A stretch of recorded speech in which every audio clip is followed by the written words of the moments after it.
Nós estamos aqui nesta noite para glorificar, exaltar e santificar o santo nome de Deus. Quem nesta noite veio aqui para adorar a Deus, dê um glória a Deus, porque esse Deus se faz presente, eu tenho certeza, já pelos louvores, pela palavra, por cada um de nós estamos aqui. Eu já senti a presença de Deus através dos louvores.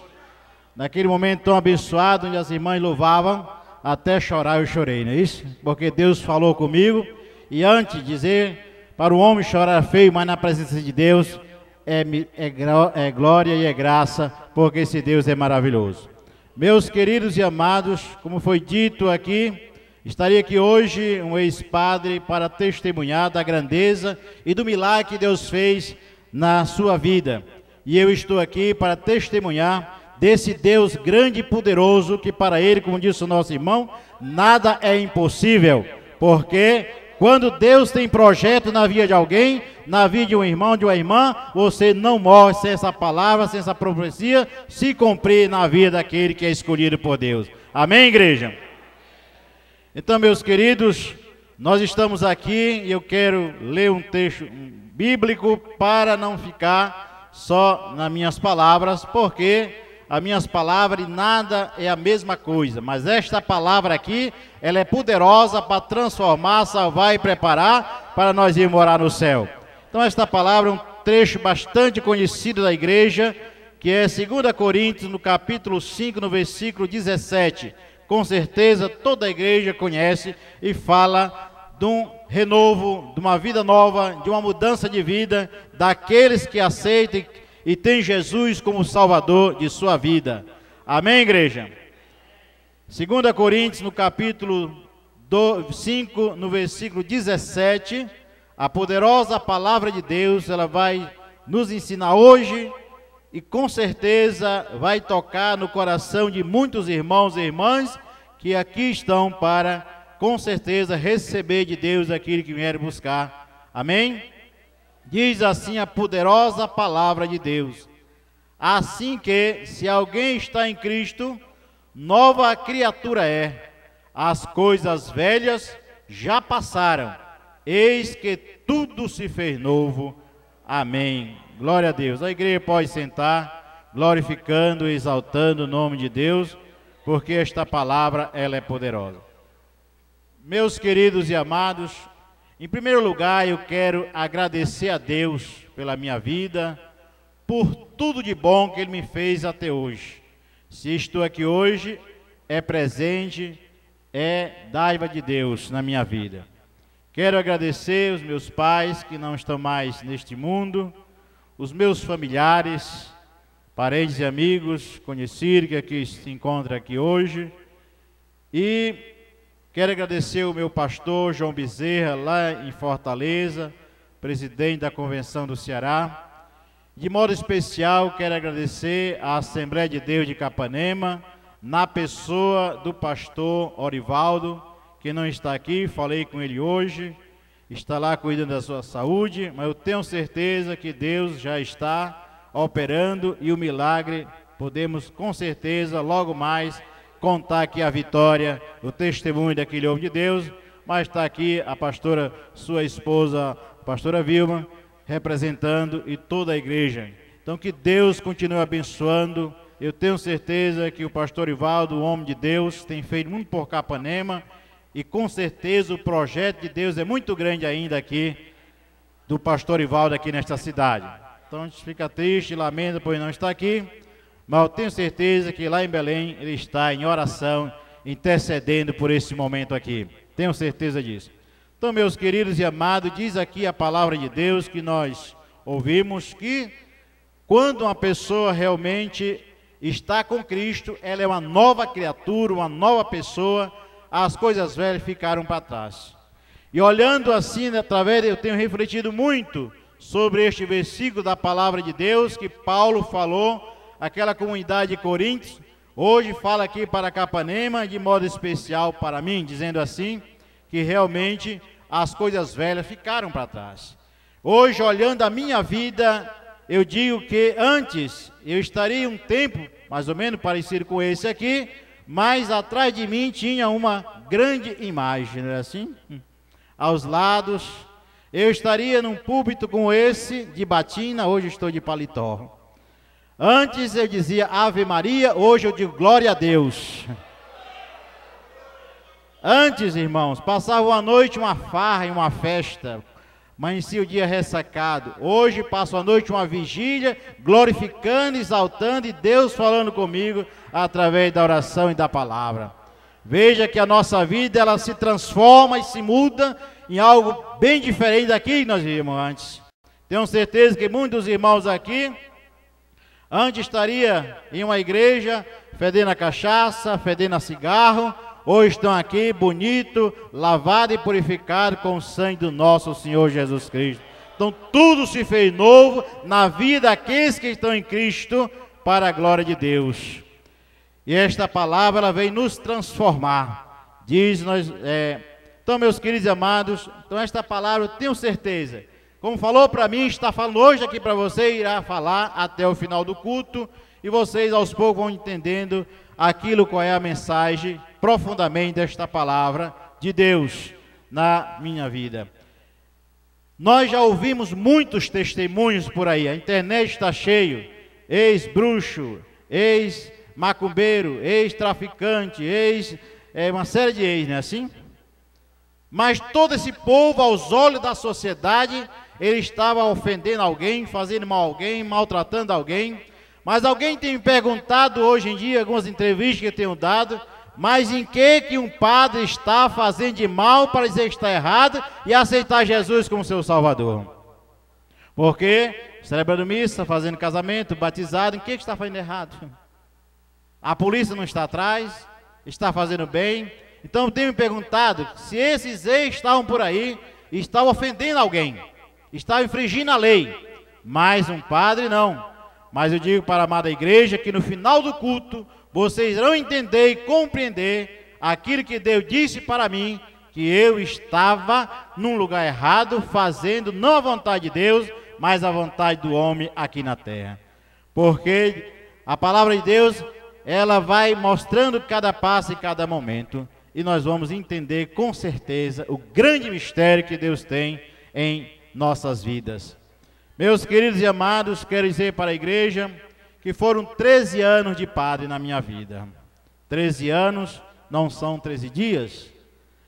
Nesses 13 anos, Deus foi falando comigo, mostrando aonde algum lugar, usando pessoas, usando louvores, usando a Bíblia, sonhos, para chegar, e hoje eu estou aqui glorificando o santo nome de Deus. Meus queridos, eu sou filho do Pará, me considero de Capanema, minha família mora aqui, mas mais de 20 anos que eu estou fora do Pará. Mas eu amo o Pará, gosto do Pará, então, mais de 20 anos que eu estou fora. Então veja como foi a minha história, quero contar para vocês. Eu nasci dentro do catolicismo, minha família é católica, mas enquanto criança, eu lembro como fosse hoje, eu fui umas santas missões com meus pais na cidade do Bonito, e lá tinha um pregador de fora, um padre, chamado os missionários das santas missões. E eu ainda, enquanto criança, eu falei isso para mim, digo, um dia eu quero ser missionário para pregar a palavra de Deus. Mas naquele momento, dentro do catolicismo, o que eu via para ser missionário era se tornar padre. Aí me cresci, fui para o seminário, comecei minha vida de seminário em Capitão Poço, em São Miguel, Belém, Bragança, e depois fui fazer filosofia em Belo Horizonte. Quando estava fazendo filosofia, quando entrei no seminário, melhor dizendo, eu esperava encontrar um grupo de jovens que estivesse ali rezando, meditando na palavra de Deus, fazendo as coisas que agradassem a Deus. Mas ao entrar no seminário, fui me deparando com certas realidades que era contrário àquilo que eu pensava, que eu idealizava na minha vida, para que eu me tornasse um missionário, um pregador do Evangelho de nosso Senhor Jesus Cristo. Quando eu me deparei ali com certa realidade, que era um grupo não de jovens, que estava ali para rezar, para ler a palavra e meditar, mas eu vi que era muita contenda, eram brigas, intrigas, homossexualismo, pedofilia e tantas outras coisas. Meu Deus, o que é isso? Onde é que eu estou? Mas eu fui pedindo a Deus que me desse a luz, que me iluminasse na palavra dele, e onde nós vimos que tudo isso em Levítico, em 18, 22, que todas essas práticas são abomináveis aos olhos de Deus. E ali, meus queridos e amados, chegou um certo ponto, como eu queria e desejava me tornar padre, eu fui convivendo com um grupo, como diz o velho ditado, o meio faz o indivíduo. Porque até certo ponto eu discordava, mas chegou um certo ponto que eu não podia discordar, senão eu era excluso e eu era mandado embora. E o sonho de me tornar padre ia de água abaixo. E assim eu tive que conviver com muitas coisas. E quando terminei meu curso de filosofia em Belo Horizonte, e era um sonho de todos os estudantes ali fazer a teologia em Roma. Eu rezava todo dia, tudo quanto era santo e Nossa Senhora, pedindo que eu fosse escolhido para mim fazer minha teologia lá em Roma, porque o meu sonho era participar de uma missa com o Papa. E ali, para a glória de Deus, eu fui escolhido e fui fazer minha teologia em Roma. E ao chegar naquela cidade santa, cidade eterna, como é dita, eu fui me deparando com mais e mais coisas que era contrário a tudo aquilo que era o projeto de Deus. E ali, meus queridos e amados, quando eu comecei a fazer meu estudo de teologia, eu fui vendo que na teologia católica existia duas linhas de pensamento, de ensinamento, dizemos assim, que era o livro sagrado, a Bíblia, mas paralelamente nós tínhamos que estudar chamado a Santa Tradição da Igreja, o magistério da Igreja, o depósito da fé, assim chamado. O depósito da fé, assim que nós estudávamos. E quando eu vi que nós tínhamos muito mais que estudar o depósito da fé, o magistério da Igreja, do que este livro sagrado deixado por Jesus. E hoje nós vamos ver no Evangelho de João, no capítulo 5, versículo 39, onde diz que Deus manda examinar as Escrituras, porque de mim testificam e nelas se encontra a vida eterna. Não na tradição, mas na palavra de Deus. Aqui sim, Deus manda que nós examinemos a palavra de Deus, porque iremos encontrar o caminho, o manual, dizemos assim, que vai nos levar para o céu. Porque esta palavra de Deus nós vamos encontrar no texto na palavra de Deus em 2 Timóteo. Eu quero ler para a igreja, que diz assim, Timóteo 3, 16 e 17, diz assim: toda a escritura divinamente inspirada é proveitosa para ensinar, para redigir, para corrigir, para instruir em justiça. 17. Para que o homem de Deus seja perfeito e perfeitamente instruído para toda boa obra. Toda boa obra. É aqui que está a instrução do homem de Deus, na palavra, no livro e não na tradição da Igreja Católica. É aqui na palavra de Deus, meus queridos. Diz em João também, em 8,32, né? Se realmente, se nós conhecereis a verdade, e a verdade vos libertará.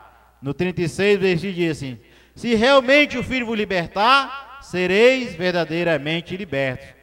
Mas, irmãos, para sermos libertos, tem que querer. Jesus está aí para nos libertar. Eu vendo tudo isso, eu pedi a Deus que um dia me mostrasse a verdade.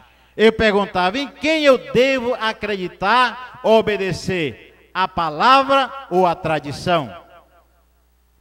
Porque, meus queridos e amados, quando eu vi dentro dos meus estudos de teologia, que eu como padre, eu teria que ensinar ao povo de Deus, que quando uma pessoa morresse, ela não ia para o céu, mas iria para o purgatório, não é assim?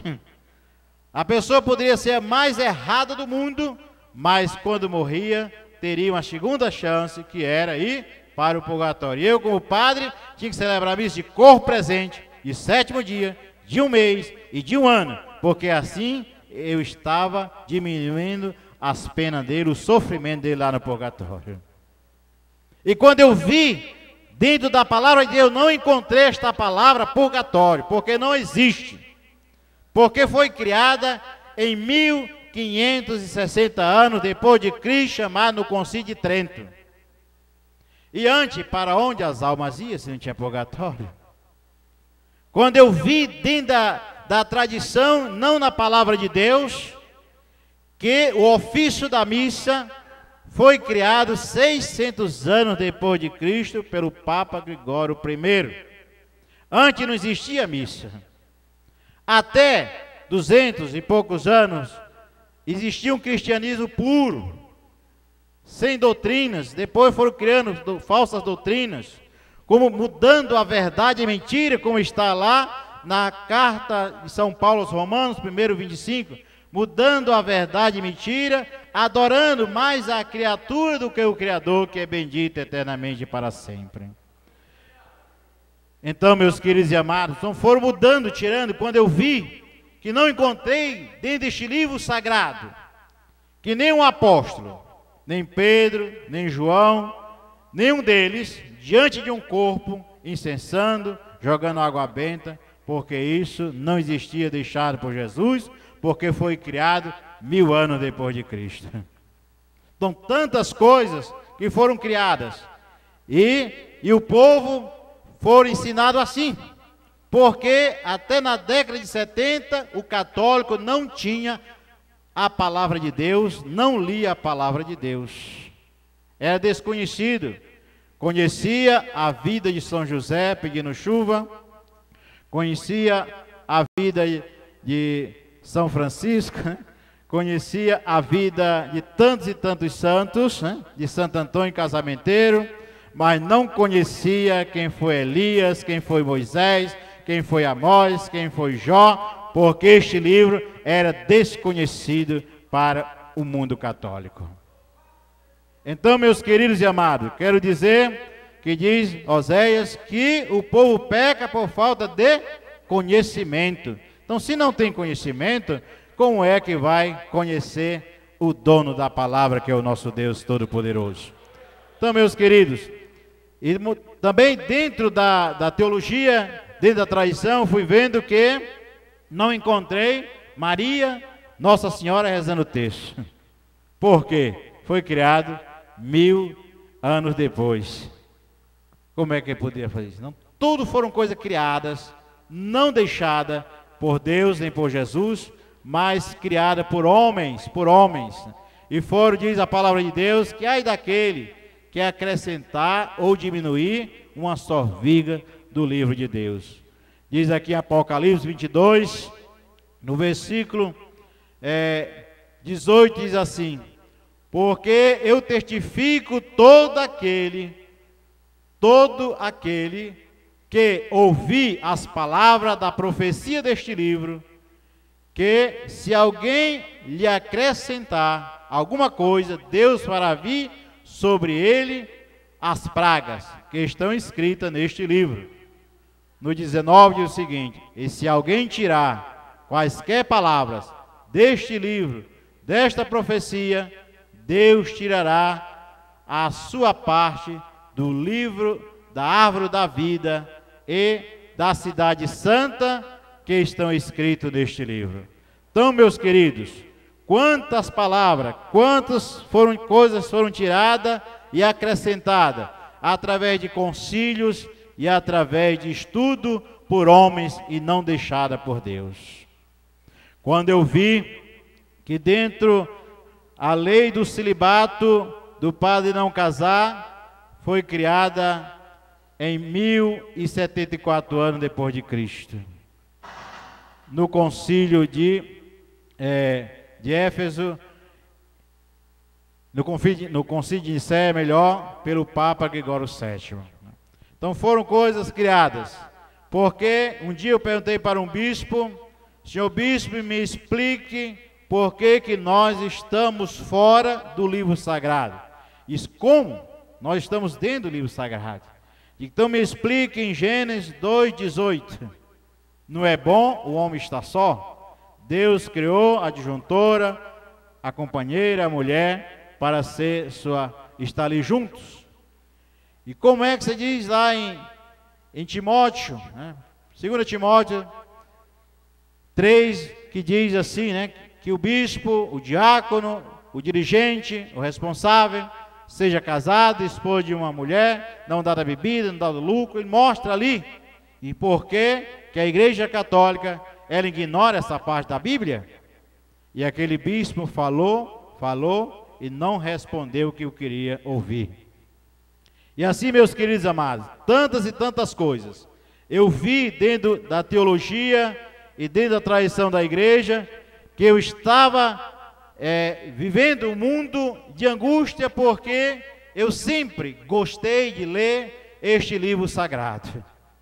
E às vezes eu fazia comparações daquilo que dizia a palavra de Deus e daquilo que a tradição da igreja ensinava. E assim, meus queridos, me ordenei padre, e mesmo sendo do Pará, eu tinha um sonho de trabalhar no Ceará. Eu dizia como padre, um dia, se fosse permissão de Deus, eu queria trabalhar no Ceará. Fora do Brasil, eu disse que eu gostaria de trabalhar na África. No Ceará estou, não sei se ainda vou para a África.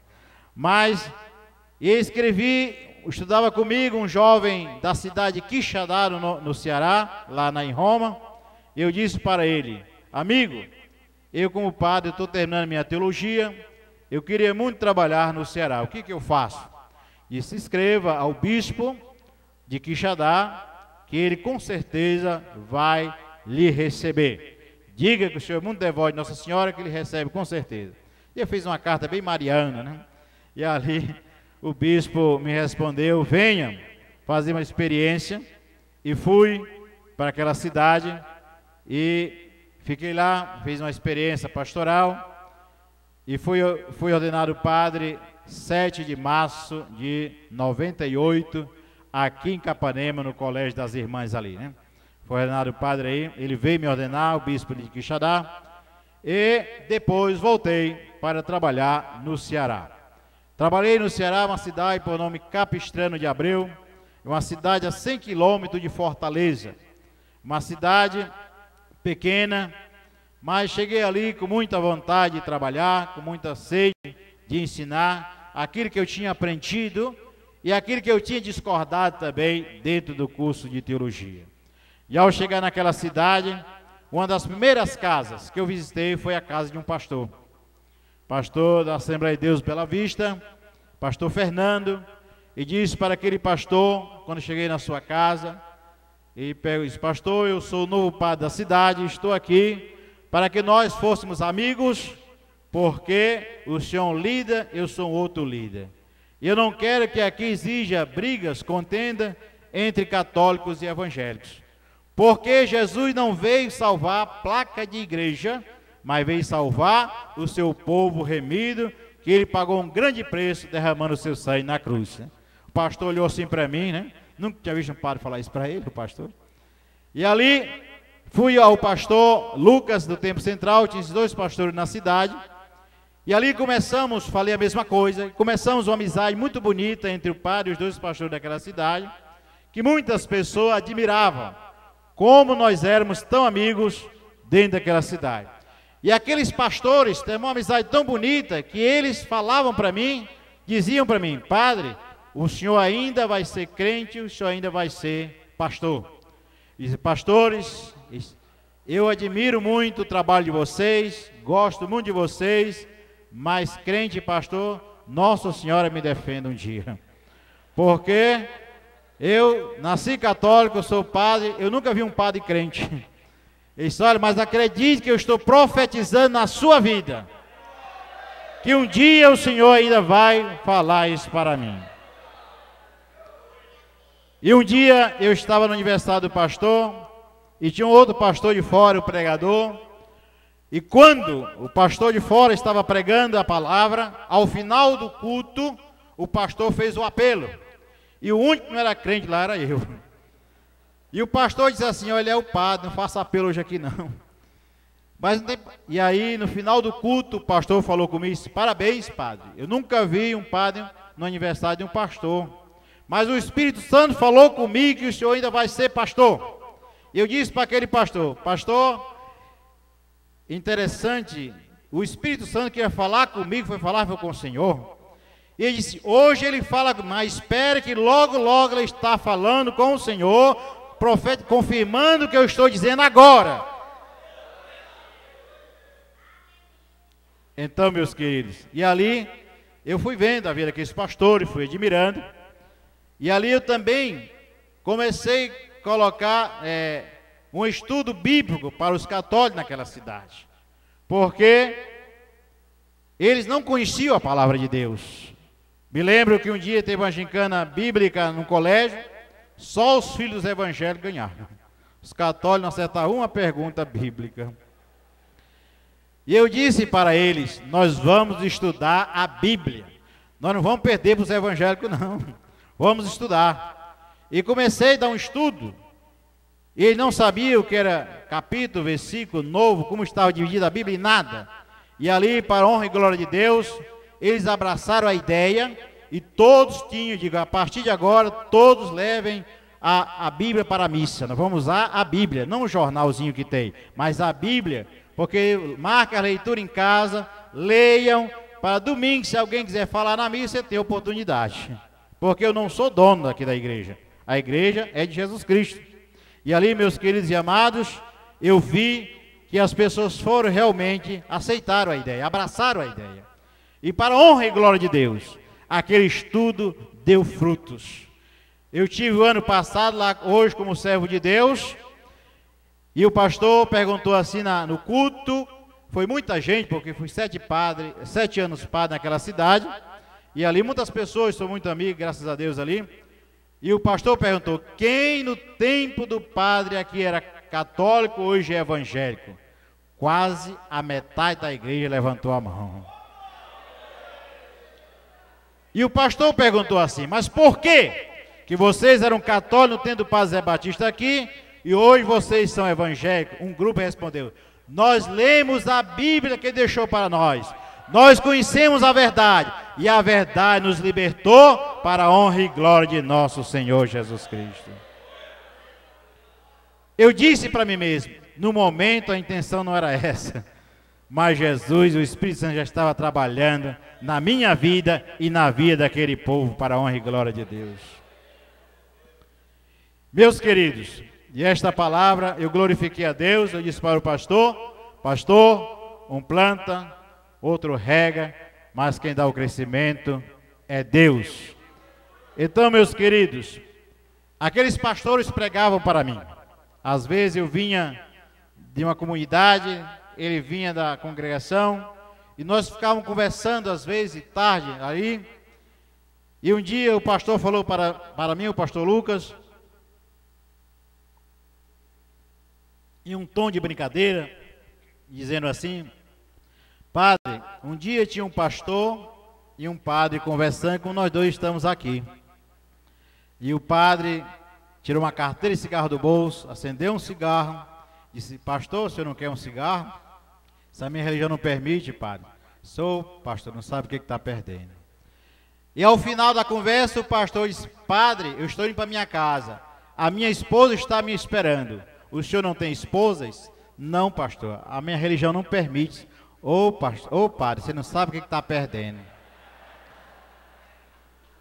E assim, meus queridos e amados, aquele pastor, em tom de brincadeira, ele ia falando para mim. E disse: olha, padre, eu estou contando com brincadeira, mas é uma realidade.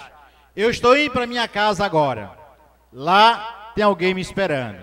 E o senhor tem alguém? E tem um cachorro. E assim, meus queridos e amados, e ali um dia eu estava preparando uma palestra para casais, e o pastor chegou lá em casa, o pastor Lucas: padre, o senhor está fazendo o quê? E eu: estou preparando uma palestra para os casais. Diz: como é que o senhor dá palestra para casais, se o senhor não é casado? Digo: pastor, eu tenho que obedecer à tradição da igreja. A religião não permite, né? Então eu tenho que fazer. Mas chegou um certo ponto, amada igreja, quando aqueles casais vinham falar comigo, problemas conjugais, familiares, eu fui vendo que existia uma distância muito grande daquilo que eu falava para a vida do dia a dia daqueles casais. porque a teoria é muito bonita, mas o dia a dia, a prática, a vida de uma família, dentro de um casal, somente com o Espírito Santo, a força de Deus, para que você possa superar as dificuldades. Porque só com a força de Deus. Meus queridos, e ali eu fui vendo, eu trabalhava, eram 32 comunidades nesta cidade de Capistrano. Depois o padre da cidade vizinha teve que ir embora por um escândalo que teve lá, um escândalo até vergonhoso de se falar. Eu tive que assumir ali as duas cidades, eu tinha que celebrar missa todos os dias, manhã, tarde e noite, manhã, tarde e noite, casando, confessando, batizando, casando, confessando, batizando, todos os dias. Chegava em casa exausto, cansado, mesmo novo, naqueles 15 anos atrás, mas o cansaço era tão grande. Guardava o carro na garagem, era uma casa imensa onde eu morava, não tinha com quem conversar. Eu dizia, o pastor Lucas tem razão daquele dia, e o pastor Lucas tem razão daquilo que estava dizendo, não é isso? E muitas vezes, meus queridos e amados, o cansaço era tão grande que eu não conseguia dormir, porque a televisão não tinha nada que prestasse. Naquele tempo, não é hoje como tem internet, que você anda o mundo todo, né? Muitas vezes, olhava para o cachorro olhava para mim, ia dormir e eu também. Às vezes o cansaço tão grande, que eu digo hoje para a Madre Igreja, não tenho vergonha de dizer, que para dormir, muitas vezes, eu ia na geladeira, tomava umas 2 cervejas, relaxava e dormia, e no outro dia a rotina começava novamente. Então, meus queridos, e um dia em oração eu disse, meu Jesus, meu Deus, minha Nossa Senhora, eu disse assim, né? Esta vida que eu estou vivendo não está me agradando, porque muitas vezes, para fugir da rotina do dia a dia, eu com os demais colegas, padre e vizinho, nós ia até a capital Fortaleza, nós se divertia, farriava e voltava no outro dia para celebrar a missa, no domingo pela manhã, totalmente vazio, sem Deus, sem o Espírito Santo, porque Deus não podia estar em mim, porque eu estava em pecado, e ali eu falava da boca para fora, porque realmente eu reconheço que Deus não podia estar em mim. Mas a minha consciência me cobrava, porque eu tenho certeza que era o Espírito Santo já me incomodando daquilo que eu estava fazendo que não agradava a Deus. E às vezes a consciência começava a cobrar, e um dia em oração eu disse, meu Deus, eu amo a minha vocação de ser padre, eu gosto de fazer o trabalho que eu faço, mas eu me sinto muito só. Eu gostaria de ter alguém para partilhar, para conversar, para falar de alguma coisa. E aí um dia eu estava em Fortaleza, eu encontrei um bispo da Igreja Católica Apostólica Brasileira, foi uma igreja que ela veio da Igreja Romana, independente, e eu conversando com aquele bispo, ele perguntando quem eu era, e eu dizendo que eu era padre da Igreja Romana, e ele disse, a minha igreja, o celibato é uma opção, não uma imposição. E eu disse, mas como? E eu fui vendo, e eu gostaria de conhecer a sua igreja, o estatuto da igreja, as normas da igreja. E ele me deu o estatuto da igreja, eu fui vendo, que foi em 45, um bispo chamado Duarte Costa, em Botucatu, em São Paulo. Ele fez uma visita ao Pio IX e disse, Sua Santidade, eu gostaria que o senhor deixasse os padres casar. Como é que ele vai orientar a família se não tem família? Um outro pedido, a confissão auricular. E se um fiel vai confessar com o padre, se ele não está arrependido de coração, aquela confissão nada adianta. Por que não confessar diretamente com o nosso Deus? Só Ele tem poder de perdoar pecados. E nós vamos encontrar os grandes homens chamados doutores da Igreja Católica, como Agostinho, Ambrósio, Crisóstomo. Está lá nos seus escritos, se o homem pecou, ajoelhe, confesse a Deus, porque só Ele tem poder de perdoar pecados. Meus queridos e amados, até 1215 anos, não existia confissão na Igreja Católica. Foi criada a doutrina da confissão no concílio chamado Quarto Concílio de Latrão. Foi criado a confissão. Eu estava ouvindo anteontem, o Papa Francisco chegou aí no Brasil, dizia: o jovem que for para a jornada mundial, se confessar, comungar, recebe a indulgência parcial. O que é a indulgência parcial? 50% dos pecados são perdoados. Eu disse: meu Jesus, se esse jovem, eles podem se prostituir, pode usar droga, pode fazer o que quiser, mas se for para a jornada, se confessar e comungar, o Papa disse que ele tem a indulgência parcial. Será, irmãos? Vocês acreditam nisso? Se ele não se arrepender de coração, não confessar seus pecados e não um propósito de não pecar mais, ele não tem nem a metade da parcial. Então, meus amados, veja quantas coisas foram criadas, inventadas por homens e não pelo nosso Senhor Jesus Cristo. E assim, meus queridos amados, eu conhecendo a Igreja Católica Apostólica Brasileira, eu deixei de ser o bispo, deixei a Igreja Católica Romana. O bispo me disse que eu estava deixando a verdadeira igreja, que era a Igreja Católica, que é a igreja deixada por Cristo, que o chefe da igreja era o Papa. Eu disse: o chefe da igreja é Jesus Cristo, porque foi ele que derramou o sangue para salvar a sua igreja, para ir morar no céu. E assim, meus queridos, deixando, ele disse: mas você vai ser excomungado. E eu disse: a excomunhão daqui do homem, para mim, e nada é a mesma coisa. Eu não quero perder minha comunhão com meu Deus, meu Salvador. Este sim, eu quero que a minha comunhão permaneça até ele me levar para o céu. E assim, meus queridos, deixando a Igreja Católica Apostólica Romana, fui excomungado, entrei na Igreja Católica Brasileira, me casei e fui trabalhar em Fortaleza. Fiz um trabalho para a honra e glória de Deus, uma aceitação muito boa das pessoas. Trabalhei com famílias, foi uma bênção. Depois, um bispo de Foz do Iguaçu, no Paraná, me convidou e eu fui para lá, prometeu muitas coisas, lá não tinha o que eu esperava. No momento blasfemei, xinguei, fiquei revoltado, mas hoje eu reconheço que era projeto de Deus eu passar por onde eu passei, para hoje eu estar aqui glorificando e exaltando o santo nome de Deus. Porque ao chegar naquela cidade de Foz do Iguaçu, eu tive um momento muito difícil da minha vida, em todos os sentidos que você possa imaginar. Mas em nenhum momento o meu Deus me abandonou, nem um instante da minha vida. E ali, meus queridos, um dia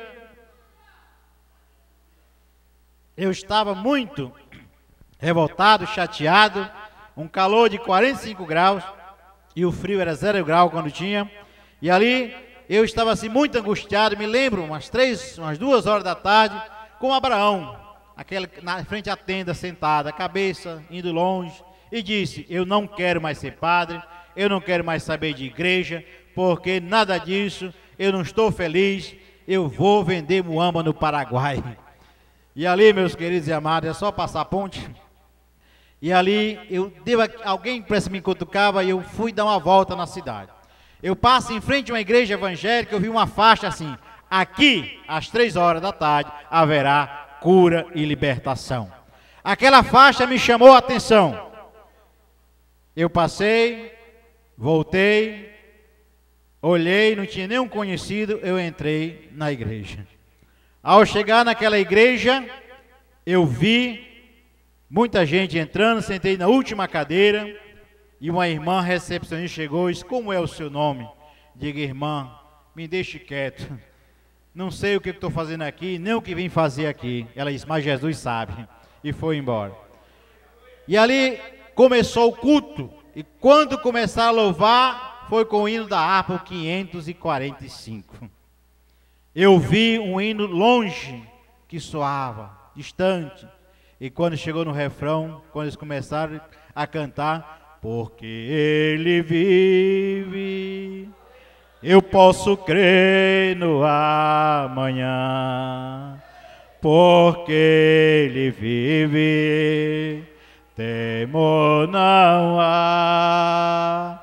Mas eu bem sei, eu sei que a minha vida está nas mãos do meu Senhor, vive está. E ao ouvir este louvor, uma voz falava comigo: levanta a cabeça, existe o amanhã, não é o fim. Deus tem propósito na sua vida. E ali, quando eu vi os louvores, a pregação, testemunhos, uma igreja avivada, louvava, glorificava a Deus, e eu sentia assim, como se fosse uma bola vazia que foi enchendo. E eu fui sentindo ânimo dentro da minha vida, alma nova, algo novo, distante que eu não entendia, mas eu estava sentindo dentro de mim. E eu dizia para mim: meu Deus, esse Deus daqui não é o mesmo Deus meu? Por que a igreja é uma igreja viva? Lá eu vejo uma igreja apagada, uma igreja sem vida. Todo dia a mesma coisa, a missa é uma rotina, tanto faz ser domingo, como na segunda, como na sexta. E aí voltei mais aliviado para casa, eu disse assim: eu entrei numa igreja evangélica hoje, eu não sei se eu fui curado, se eu fui libertado, algo aconteceu de bom na minha vida. O que eu estava pensando desistir, não vou mais desistir. E aí eu disse: e agora o que eu vou fazer? Eu não posso deixar de ser padre, eu sou padre. Eu admirei, e eu disse: mas Jesus, o que eu vou fazer? E ali eu pensei comigo: já sei, vou colocar em frente a esta igreja uma faixa: aqui haverá missa de cura e libertação. Coloquei a faixa lá na frente da igreja. E a igreja é ao lado do mercado, muito movimentada, uma avenida muito movimentada. As pessoas passavam, olhavam, e todas as quinta-feiras, 19 horas, missa de cura e libertação. E se é o nome, aqui vai dar certo também. E ali eu falei para um vendedor lá que vendia CD, qual é o CD mais vendido dos evangélicos? É Damares e Lázaro. Era o auge. E quando eu vi Sabor de Mel, aquele hino mexeu comigo. Disse: olha, levanta a cabeça, né? Você nasceu para vencer, você é um vencedor, Deus é contigo. E ali, meus irmãos, aquele hino me dava assim alma nova. Quando eu ouvi o CD de Lázaro, aquele hino pergunta para si mesmo: onde está Deus?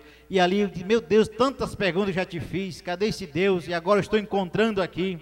E ali naquela igreja, para a honra e glória de Deus, Deus fez milagre, aconteceu libertação. Eu não entendi do que estava acontecendo, e meu Jesus, o que é que está acontecendo aqui nesta igreja, que antes não acontecia, as pessoas sendo libertas, as pessoas sendo curadas, porque era a força, o agir do Espírito Santo que estava ali, e não eu.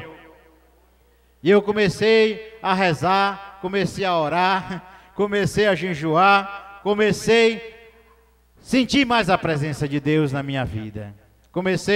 Já fiz uma vigília com aquele povo, e a igreja foi crescendo assim de maneira extraordinária, porque era o agir de Deus que estava acontecendo ali naquela igreja. E depois eu tive que ser transferido para Brasília, deixei lá, eu fui para Brasília, fiquei mais 5 meses em Brasília, não me acostumei em Brasília, eu voltei para Fortaleza, e ao chegar em Fortaleza, eu fui visitar um casal amigo meu, que quando eu era padre em Fortaleza, este casal, eu ia na casa dele, era muito amigo, mas via em tribulação, brigas e mais brigas dentro da família, questão financeira, era um desastre. Mas ele ia à missa, ia à macumba, ia ao espiritismo, eu ia na casa dele jogar água benta, fazer novena, jogar sal grosso, e nada mudar na vida daquele casal. E ao voltar, depois de 2 anos, me encontrei com eles e disse: padre, a nossa vida mudou, nós estamos numa benção grande agora. E o que foi que aconteceu, meu irmão? Nós estamos crentes em Jesus. E ele disse assim: e eu lhe convido, vamos um culto mais eu? E eu disse: irmão, eu já estou paquerando os evangélicos, eu estou admirando, eu vou lá para ver realmente aquilo que eu estou buscando, se é realmente hoje eu quero essa prova de Deus. E quando eu fui com este casal ao culto, quando eu chego naquela igreja, que está ministrando a palavra uma pastora Maria do Carmo. Então a mulher é muito usada, mulher assim cheia mesmo da unção de Deus. E quando eu fico lá no fundo da igreja, como sempre, e lá eu fiquei no fundo da igreja, e aquela irmã tem um momento da igreja dela chamado Roda de Fogo. O fogo cai do céu, é cura, é milagre, só você estando lá para ver o agir de Deus naquela igreja.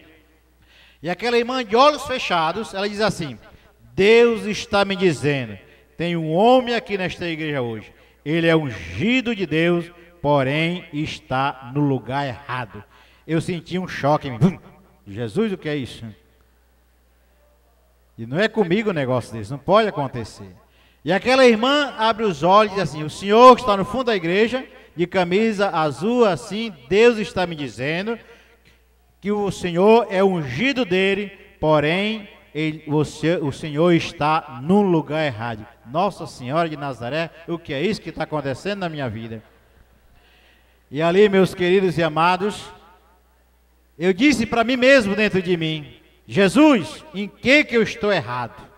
Não estou traficando, não estou roubando, não estou fazendo nada de errado. Rezo minhas missas, minhas novenas, meus textos, me mostra, Jesus, em que eu estou errado? E ao término daquele culto, eu fui falar com aquela irmã. Disse: irmã, em que eu estou errado, irmã? Me diga, pelo amor de Deus. É isso, o que o senhor é? Disse: eu sou padre. Ah, é isso, eu vi na sua testa a palavra ungido. Mas Deus me diz que o senhor está fora do livro sagrado. O senhor está obedecendo uma tradição criada por homens e não o que ele deixou, que é aqui a palavra de Deus. O senhor está preso a uma idolatria, isso, e foi dizendo. Disse: mas irmã, é verdade isso? Sim. É isso, eu lhe digo mais, irmão: o dinheiro que o senhor ganha não é um dinheiro abençoado. E o meu padrinho Padicício, o que vai ser de mim agora? Estou no lugar errado, o dinheiro amaldiçoado, meu Jesus. O senhor é padre, o que o senhor faz? Diga: irmão, eu tenho uma igreja de Santa Edvigem, mas eu sou capelão de um cemitério. Eu era contratado do cemitério para celebrar missa, para todo defunto chegasse no cemitério. E ali, meus queridos e amados, quando eu voltei para casa, esta palavra, lugar errado, não saiu mais do meu subconsciente. Parecia uma coisa que estava ali rodando 24 horas, lugar errado, o dinheiro não é abençoado. E ali, meus queridos e amados, quando eu chego em casa, vou para o cemitério celebrar a missa, Deus fala comigo dentro do cemitério. Como, irmãos? Eu celebrando a missa aqui, para os católicos, e muitas vezes eu não conseguia celebrar aquela missa em paz. Por quê? Era um alarido muito grande. Meu pai, minha mãe, meu filho, minha mulher morreu. Quatro desmaiados dentro da igreja. Lá vinha as enfermeiras levar para a enfermaria. E às vezes ficava sozinho celebrando missa.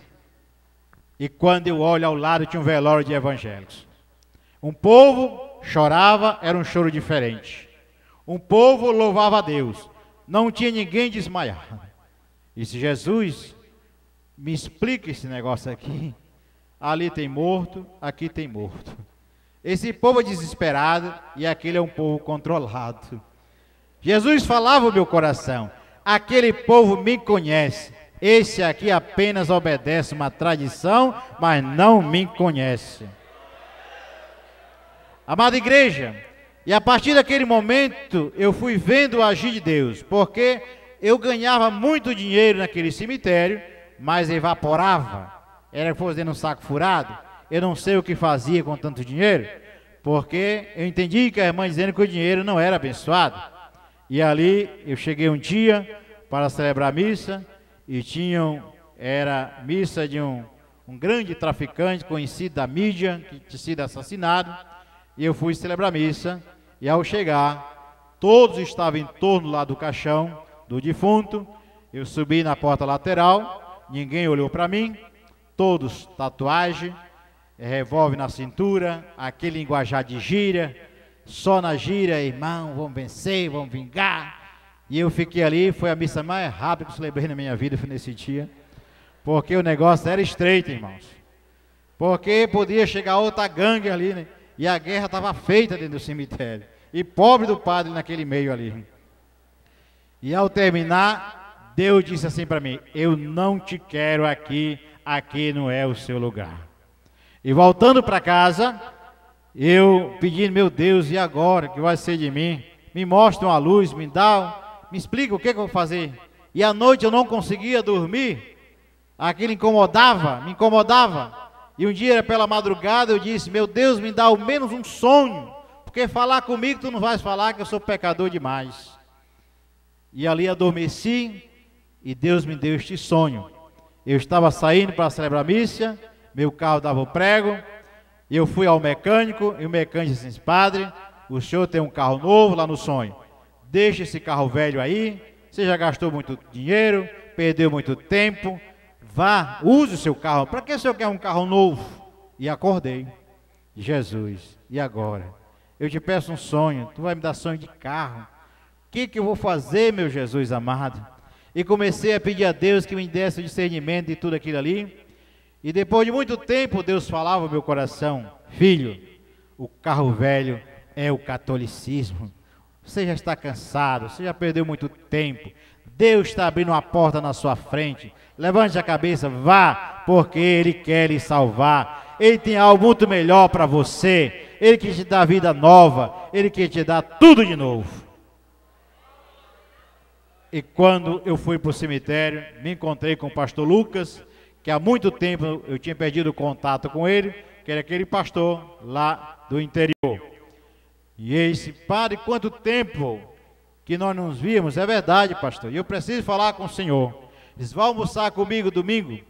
E eu fui almoçar com o pastor. Ele disse: pastor, eu quero que o senhor me oriente, porque uma irmã disse que eu estou no lugar errado, o dinheiro não é abençoado, e agora, pastor? Eu estou assim, não sei, não consigo mais, esta palavra me incomoda. E o pastor Lucas disse para mim: padre, o senhor lembra que 13 anos atrás eu preguei para o senhor e disse que o senhor ainda ser evangélico, o senhor ainda ser pastor? E eu lembro. E agora o Espírito Santo está lhe incomodando. Toma a decisão, padre, aceite Jesus, porque Jesus quer lhe salvar, quer lhe resgatar dessa tradição que o senhor está vivendo. Disse: é, pastor, eu lembro, faz 13 anos mesmo que o senhor falou para mim, tanto o senhor como o pastor Fernando. E ali, irmãos, diz: vá ao culto comigo hoje. Pastor, não posso, mas domingo eu vou. Aí domingo eu fui ao culto com o pastor, era domingo de carnaval, me lembro. Ao chegar naquele culto, tinha um pregador de fora, era um pastor, era um pregador da Paraíba, e ele, aquela pregação, cada palavra que falava, desde o início do culto, o louvor, a saudação, Deus falava comigo. E o pregador, ao começar a pregar, disse assim: esta mensagem de hoje tem um direcionamento especial. Diga comigo. Porque tudo falava comigo. E ao terminar o culto, pastor Lucas disse: padre, quando o senhor vem para nós? Disse: pastor, eu vou ficar que nem Zacarias, vou ficar mudo um bom tempo, vou ver o que Deus tem para mim. E ali, irmãos, eles: mas venha quarta-feira, venha para quarta-feira de fogo. Diz: quarta-feira de fogo, pastor? Eu tenho quarta-feira de cinza, mas de fogo não conheço. Diz: mas venha que você vai ver a quarta-feira de fogo. E você vai fazer uma fogueira dentro da igreja? Venha. Diz: mas pastor, eu não posso vir para a quarta-feira de fogo, porque na quarta-feira os meus fiéis católicos estão chegando do carnaval, e eu tenho que botar cinza na cabeça deles. E quem que vai botar cinza? Eles têm que botar cinza, porque eles passaram o rodo de dia pecando, mas com a cinza eles vão ser purificados. E ali: não, mas venham. Eu sei que eu fiquei curioso para a quarta-feira de fogo, e arrumei um padre, ficar no meu lugar, e fui para a quarta-feira de fogo. E lá Deus falou tremendamente comigo naquela quarta-feira, irmãos. E quando o pastor disse: quando toma a decisão, padre, quando você vence? Eu disse: padre, eu vou ficar igual domingo, ficar mudo. Eu tenho uma série de compromissos, eu tenho missa marcada, eu tenho um casamento, tenho um batizado, eu não posso, tenho que anunciar o bispo. Como é que eu vou dizer para o bispo que eu não sou mais padre? E ali começou o período da quaresma, eu comecei a rezar, comecei a orar, comecei a buscar a Deus que me desse coragem para dizer o bispo a notícia, como é que eu ia dizer o bispo. E na quinta-feira santa tinha a reunião dos bispos com os padres, e ao chegar naquela reunião, o bispo começou a reunião dizendo assim: meus padres, eu estou muito preocupado, porque a maioria do povo deste bairro eram católicos, hoje são todos evangélicos. Eu não sei o que nós estamos falhando no nosso trabalho pastoral. E um padre disse assim: é verdade, bispo. Eu não sei que os católicos vão tão bem na igreja, começa a ler a Bíblia, logo vira evangélico. E disse: aproveitando o momento, senhor bispo, meus colegas padres, eu tenho uma notícia a dar. Eu estou me identificando com os evangélicos, estou frequentando algumas igrejas, estou me identificando, e encontrei que lá tem 3 momentos fortes, 3 itens, que aqui não tem, que é o louvor, a palavra e a oração. E eu estou me identificando com este mundo. E ali um padre disse assim: mas você ficou doido? Você vai deixar a religião certa por a religião desse povo aí? Parece que Deus é surdo, fica gritando nas ruas de noite, de madrugada. Mas é com esse povo que eu estou me identificando. E o senhor bispo, o senhor me dê 20 dias que eu tenho a decisão tomada. E o bispo disse: eu lamento, mas não posso proibir, porque ninguém pode prender ninguém. E ali eu vim, estou indo ao Pará, ver minha mãe e voltarei. E vim e voltei no dia 13 de maio de 2011, eu tinha uma missa marcada a Nossa Senhora de Fátima. Fui, celebrei, disse: Maria, mãezinha do céu, essa é a última missa, mas o teu filho sabe qual é o meu pensamento e de amanhã diante onde é que eu estou. Mas o teu filho sabe do que eu irei fazer a partir de amanhã. E aí falei para o bispo, disse: senhor bispo, venha tomar café comigo amanhã. Era dia 14 de maio, ele foi, disse: está aqui a carta, o senhor assina, eu assino. A partir de hoje não sou mais padre, não sou mais católico. O bispo chorou, mas não posso fazer nada. E no dia 14 de maio de 2011, eu fui na igreja Assembleia de Deus, na cidade de Horizonte, no Ceará, e confessei publicamente o santo nome de Deus para a glória de Deus. Meus queridos,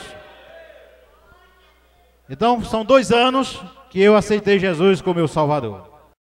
Quero dizer para a amada igreja que nesses 2 anos, hoje servo de Deus, eu vi o agir de Deus na minha vida, através da minha vida, que em 13 anos de padre eu não vi.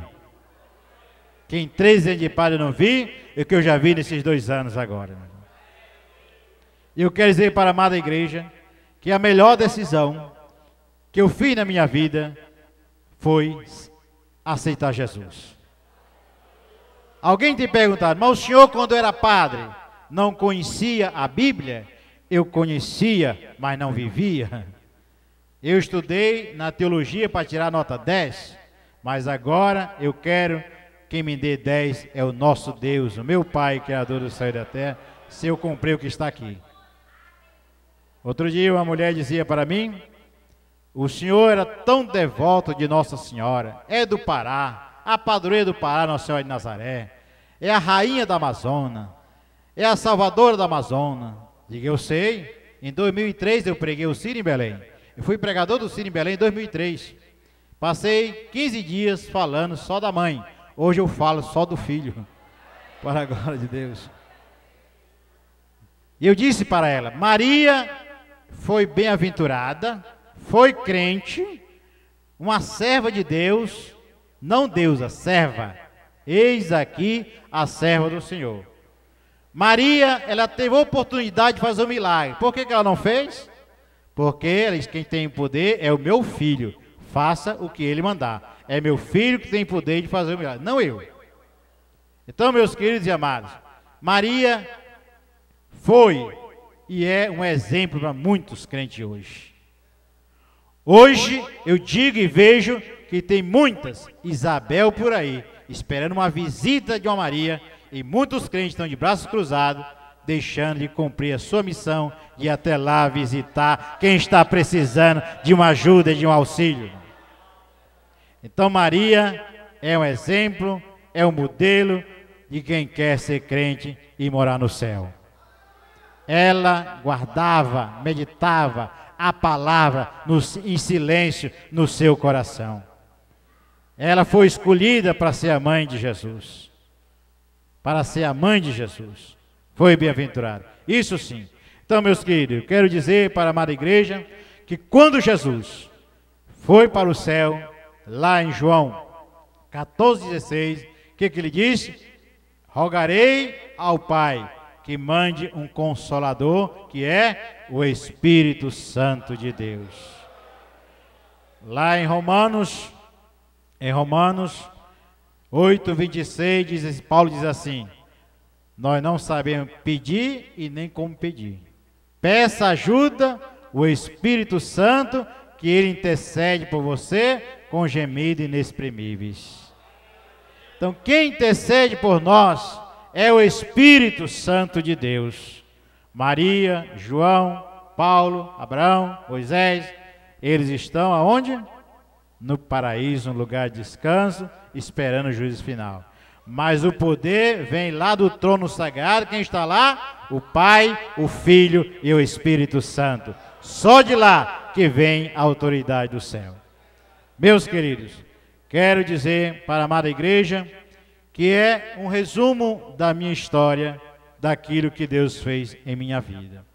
Hoje, agradeço a Deus todos os dias, porque Ele não levou em conta o tempo da minha ignorância. E peço que todos os dias Deus me dê a força, me dê a graça, dê permanecer firme na sua palavra, no seu ensinamento, até Ele voltar para buscar a igreja. Meus queridos, quero dizer, para encerrar esse momento, que aqui estou hoje para agradecer a Deus de maneira muito especial, por estar aqui em Capanema, na minha cidade, gravando esse DVD, para honra e glória de nosso Senhor Jesus Cristo, porque toda honra e toda glória é para Ele. Eu quero dizer para os irmãos, se alguém desejar conhecer mais a minha história, não o DVD, o primeiro é esse, mas tem um CD, MP3, né? Lá na porta da igreja você pode adquirir e ouvir, dar de presente para uma pessoa, para um amigo seu, uma pessoa católica, uma pessoa amiga, porque muitas vezes, irmãos, nós temos vontade de falar de Jesus para uma pessoa, mas não temos coragem, né? Isso tem medo de perder a amizade, criar contenda, e você pode dar de presente esse MP3, como disse outro dia uma mulher lá em Fortaleza. Eu vou mandar para minha mãe, Itapipoca, dizer, mamãe, para ir para o céu, até os padres têm que aceitar Jesus.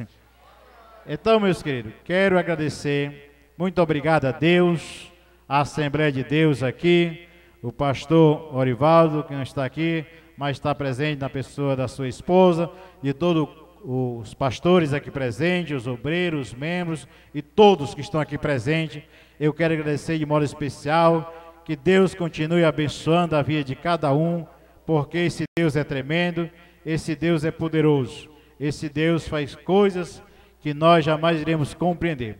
Eu queria terminar lendo apenas um versículo da palavra de Deus, segundo Crônicas, no capítulo 7 e no versículo 14, e digo para todos que devemos buscar esse Deus, porque Ele tem algo profundo para fazer em nossas vidas. Você vai encontrar em 2 Crônicas, no capítulo 7, no versículo 14, a palavra de Deus vai dizer para cada um de nós, para mim, para toda a igreja amada, dizendo assim: se o meu povo, que se chama pelo meu nome, se humilhar e orar e buscar a minha face e se converter dos seus maus caminhos, então eu virei dos céus e perdoarei os seus pecados e sararei a sua terra.